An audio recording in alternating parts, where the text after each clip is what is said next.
this is Duncan Lee. Welcome to another edition of the Let's Ride video series. I'm gonna just go over really quick what I did to this machine. It's a 154 Skidoo factory turbo, Summit X, and I'm gonna talk about the upgrades and bolt-ons I did to it to make it ride the way that it does and why I like it. So what do I like about the Skidoo stock turbo? Well, I ordered the 154 and a lot of guys are like, dude, you're just gonna be doing wheelies all day. And I said, exactly. I love doing wheelies, doing flip turns and re-entries and whips and whatever it is, or however you want to call it. It's just a lot of fun to ride. So why put out an aftermarket can? Well, the stock one is super heavy. It's like 14 pounds or something. But the bonus here is that you're dropping a ton of weight and you're not doing anything to the horsepower. So why not get the weight out of there? This is the GGB trail can for the Skidoo turbo, and it's not as loud as the mountain can, and it's pretty dang close to stock. You will hear a slight increase at lower RPMs, but then when you're on it in mid to up range, it pretty much evens out. And I've been running side by side with other sleds, and you really can't tell much difference between the two.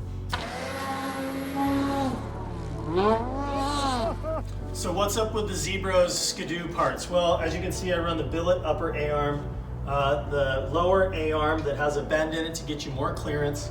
They're stronger than stock. They look way better as well. They now come with pressed in ball joints, which is pretty awesome. No more huff and fuss for you when you're changing them out. So it goes pretty quick to do it. I also run the front bumper. Now the S&E Mod brace kit attaches out here on the outside with a whole bunch of rivets. There's an outside plate, and then there's a few parts that you rivet on the inside, and those all bolt together and they attach to the skid plate, making it all one solid unit. It really beefens up the Skidoo module up in front. That way, if you do hit something, you're probably not going to have a problem. It'll be able to take it, which is super nice. So people do ask, why change out from the stock skis? And we developed the Attack ski designed for backcountry riding. It's a little bit wider than the stock ski. It's got a tapered tail, so it gives you that float when you want it. It's got channels in the front to help move the snow down through the ski. It's got the Sly Dog patented keel on it, so it's aggressive, and it's a little bit stiffer with these ribs. That way it doesn't flex. And man, this thing, it floats well. It turns exactly when you want, so it's aggressive, and it holds the line on side hills like you wouldn't believe. It initiates pow turns really well, and this thing has been very impressive for the few changes we had to do to get this ski dialed in. So honestly, I love how these things react, and it's a little more ski than a stock Skidoo ski, but that's exactly what I like about it. So the other nice thing is that with Sly Dog, they offer like over 150 colors to choose from, and you can build your ski however you want. So that's what I really like about changing skis. I get a little bit more of aggressive ride out of it, and my sled reacts when I want it to. Let's talk about shocks. I like aftermarket shocks, especially a Fox setup, because they're very tunable. You can adjust all the settings, and you can really dial in your sled to react exactly how you want. With most stock shocks, you can't really do that. You're just gonna tighten a spring for 3 settings. With this, you have a main reservoir, an evolve chamber, so it adjusts the ramp time and stiffness, and you can make it progressive, and you can change how progressive it is. You also have a rebound setting, and then you have a 1, 2, 3 clicker on top, which allows you to adjust out in the field different compression settings, so 1 being soft, 3 being stiff.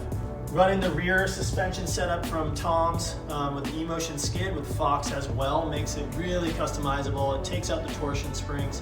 You've got a real air ride, and it just, like I said, the customizable factor of it all is what I really like, because over the years I've developed the settings that I know I like, and then you can change valving and adjust it for your weight, and then dial in the pressures to really make it react exactly how you want. So for the style of riding I do, I've got some settings I know how to use, and I can use the 3-click adjuster here to really make every day just be absolutely ripping.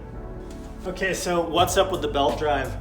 Belt drive, it drops just over 5 pounds of dead weight, and you drop around 3.7 pounds of rotating mass. The MVM belt drive is the lightest belt drive on the market with those numbers, and it makes the sled a little more lively. So with the rotating mass disappearing, you're getting quicker engagement, there's less play when the belt's warm, there's no wobble of your sprockets, and it just makes it a little more lively and a little more fun to ride. So I've been running belt drives on all my sleds since 2017, and they're sturdy and durable. I like to send it every once in a while, and they hold up to the test. So far on the turbo, it makes it a super fun sled. It's very reactive. It adds to the bottom end response, which is already good, but adding that belt drive makes it just a more fun and poppy sled to ride. So why change out your bars from stock? Well, dialing in the height and the sweep is what you want to do to make sure it fits your body. I'm using a 3-inch riser from Cheetah Factory Racing in the Boondocker 2.0 bar, which has 2 inches of rise on it. The way the bars make the sled feel to my body and the way I ride it makes it very comfortable and makes me feel like I'm in a more of an attack position all the time. Dropping down your bar height more towards the sled gives you the ability to ride trees a little more aggressively because your hands are low when you're standing off to one side of the machine. Also, when you're in wheelies and doing more aggressive maneuvers like jumping, you're allowing your body to get lower to the machine, more into that attack stance. So the sweep they have on this bar, the riser, makes it very comfortable, and that's my main reason for changing them. They're also more sturdy, so they're stronger than stock. They don't break when you roll them over, which is really nice. You'll notice I also run the Munster finger throttle. This is a game changer for me when I started running a few years ago, and I really like being able to have full grip on the bars, and I'm quicker with the trigger finger than I am with my thumb, so I can give it more brap exactly when I want. I also run the kill switch, reverse switch, which are waterproof, and you have to hold it down to kill the sled, which is really nice. That way you can't accidentally bump it. I also run the metal brake reservoir. This thing's way more sturdy than the plastic one. That way it ensures when you hit a tree over there, you're not gonna rip it off and break it. One of the cool things that I found up at Supreme Power Sports in Idaho was they did a headlight delete and then added some quick turn screws. And what we did with the headlight, why we did the headlight delete is to add storage to the top of the turbo underneath the gauge. And holy cow, there's a ton of storage in there, and with the quick screws, it's really easy to access, so I'm really stoked that we did that. I've got my tool kit, an extra beanie, I can put my cell phone up there, and it really provides a ton of storage, which has been awesome, so I'm pretty psyched on that. I run the Extreme Air Vents intake covers. It's for the turbo. He went ahead and did some pretty sick carbon fiber screens, and then they cover it with a fine screen to keep snow off, and these things work great. You actually get zero snow buildup, it just sheds right off. The turbo blows it off as well, but the Extreme Air Vents is like the best investment for clean running air for your sled. I've been running those for a long time, but again, it's just an easy way to go to make sure you never get bogged on a powder day.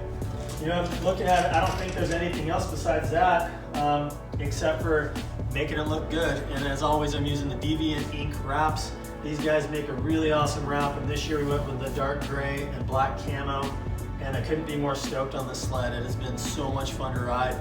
Okay, that's a little breakdown on the sled that I built for this year, the Skidoo 154 factory turbo. Man, this thing is a beast. It's so much fun, but enough from me. Let's check out what it looks like out in the snow.